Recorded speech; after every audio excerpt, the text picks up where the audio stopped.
गन्ना किसानों के भुगतान जो है एक बड़ा मुद्दा है पश्चिमी उत्तर प्रदेश में, और गन्ना किसानों के भुगतान को लेकर गन्ना मंत्री सुरेश राणा से हमारे सहयोगी रविशंकर शुक्ला ने बात की। आप ये भी सुनिए कि उनका क्या कहना है। शामली के थाना भवन से जो गन्ना मंत्री हैं सुरेश राणा, वो चुनाव लड़ रहे हैं, बीजेपी के प्रत्याशी हैं। सुरेश राणा जी, शामली में एक बहुत बड़ा मुद्दा गन्ना भुगतान का है। लोग कहते हैं आप गन्ना मंत्री हैं और आपका खुद का भुगतान नहीं हुआ है गन्ने का। नहीं, सबसे ज्यादा भुगतान करने का काम हम ही ने किया है। अच्छा। उत्तर प्रदेश में जब बहुजन समाजवादी पार्टी की सरकार थी तब 5 साल में 55,000 करोड़ रुपए का भुगतान हुआ था। फिर 12 में सपा की सरकार आई, 5 वर्षों में 95,000 करोड़ का भुगतान हुआ। योगी सरकार ने 5 सालों में 1,55,000 करोड़ रुपए का भुगतान किया। सर, सबसे ज्यादा गन्ने का समर्थन मूल्य बीएसपी के सरकार में बढ़ा, आपकी सरकार में नहीं बढ़ा। आपके खुद के थाना भवन में 200 करोड़ से ज्यादा का गन्ना का जो भुगतान है वो नहीं हुआ है। आपने शामली में आप प्रॉपर जानकारी करें, पहली सरकार है जिसने गन्ना भुगतान को लेकर इतना कठोर कानून बनाया है। हम लोगों ने कहा है यदि शुगर मिले गन्ना किसानों का भुगतान सुनिश्चित नहीं करती तो उनकी जो सिस्टर कंसर्न हैं, उनकी सहायक जो कंपनियां हैं, उन कंपनियों से भी हम वसूल करके किसानों का भुगतान करेंगे। और आपने देखा होगा उस कानून की जद में सबसे पहले बजाज शुगर मिल आई, और अभी 1,000 करोड़ रुपया जो उसकी सिस्टर कंसर्न है बजाज एनर्जी, उससे लेकर के गन्ना किसानों का भुगतान सुनिश्चित करने का काम योगी आदित्यनाथ जी ने किया। सर, आपके विधानसभा की क्या हालत है अभी, कितना भुगतान हुआ है? हमारी विधानसभा का आज लगभग 100% भुगतान करने की ओर हम अग्रसर हैं। पुराना नया शुरू करा देंगे।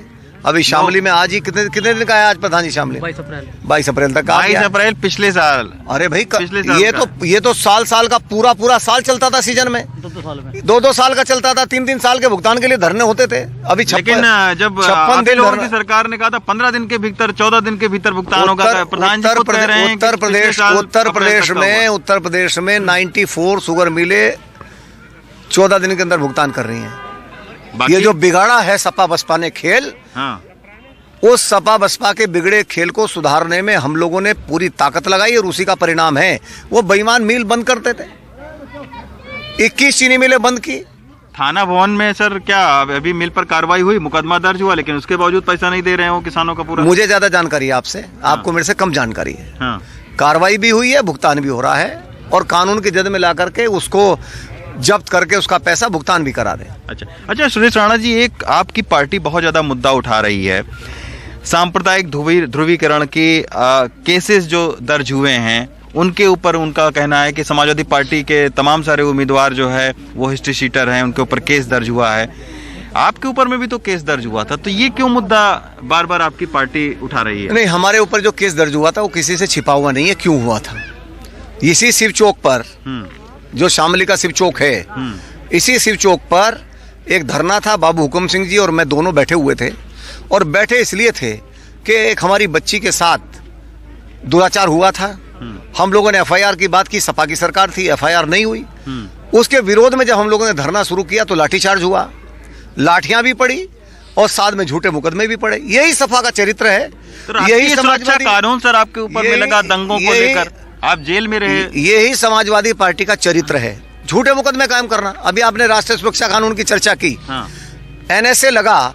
यदि किसी एमएलए पर कोई सरकार झूठा एनएसए लगा दे, उससे बड़ी पापी सरकार कौन हो सकती है? अरे हाईकोर्ट ने कहा, हाईकोर्ट के जजमेंट में कहा गया कि सुरेश राणा के ऊपर जो एनएसए लगा है वो गलत है।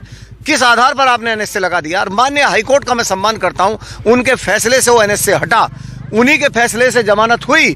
इसका मतलब क्या है? स्पष्ट हो गया। माने हाईकोर्ट ने स्पष्ट कर दिया कि समाजवादी पार्टी सरकार ने हजारों लोगों के खिलाफ झूठे मुकदमे कायम किए। जो लोग दुनिया में नहीं थे उन लोगों के खिलाफ भी उन्होंने झूठे मुकदमे कायम कर दिए।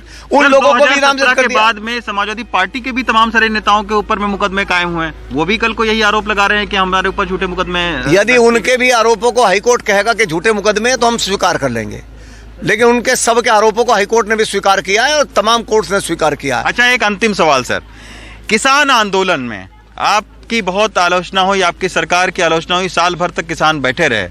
क्या कोई मुद्दा है किसान आंदोलन आपके विधानसभा में, शामली में के अंदर में?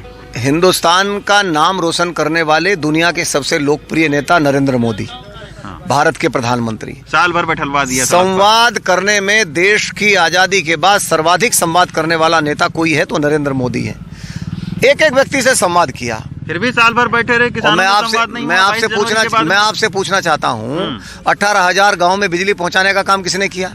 यूरिया को नीम कोटेड करने का काम किसने किया? तो ये भी तो फीडर किसानों की अब मेरी समस्या बात, थी। अब मुझे आप थोड़ा मौका दो। फीडर सेपरेशन करने का काम किसने किया? पहले कहाँ बिजली आती थी? और यूरिया के बंद खाद के कारखाने चलाने का काम किसने किया? ये गांव है, आप पूछो 5 से 6 घंटे बिजली आती थी, आज गांव में 18 से 20 घंटे बिजली आती है। बोलो आती है कि नहीं आती है?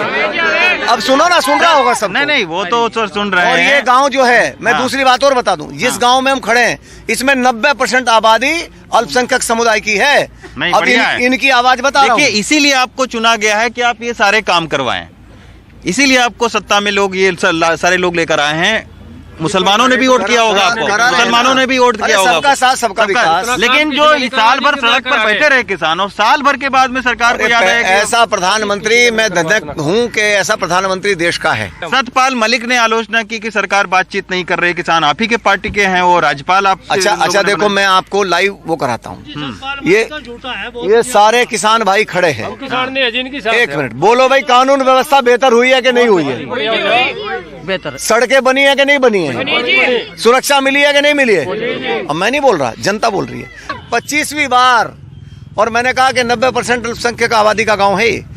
25 बार यदि मैं आया हूं इस गांव में तो आपको स्पष्ट हो जाएगा बीजेपी के जनप्रतिनिधि कैसे हैं। सर हमारे सांसद कैसे हैं सर, लेकिन ये मोदी कैसे हैं, योगी कैसे हैं? सर, लेकिन ये फीडबैक आप अपने और दूसरे नेताओं को नहीं देते हैं जो हिंदू मुसलमान को सांप्रदायिक ध्रुवीकरण बनाने की कोशिश करते हैं। आप अल्पसंख्यक गांव में आते हैं, बहुत बढ़िया लगा मुझे कि आप मुस्लिम गांव में आए हुए हैं।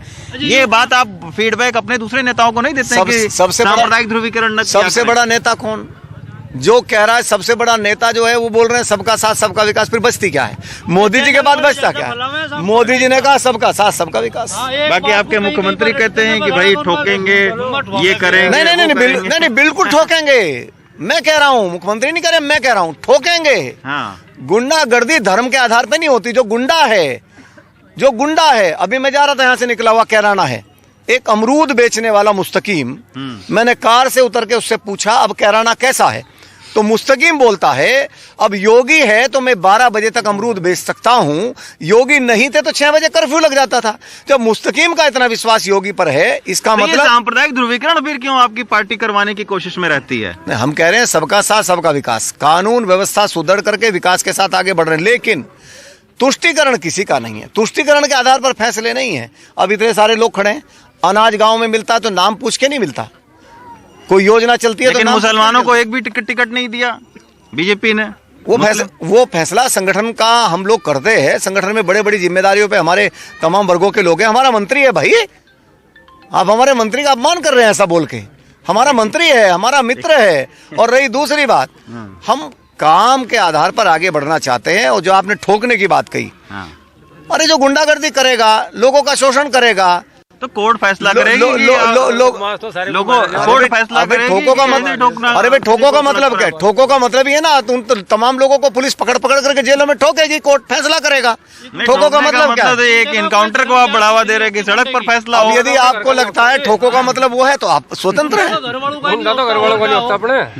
चलिए, बड़ा अच्छा लगा सुरेश राणा जी कि आप इस अल्पसंख्यक गांव में आप इतने आत्मविश्वास के साथ में बातचीत कर रहे हैं।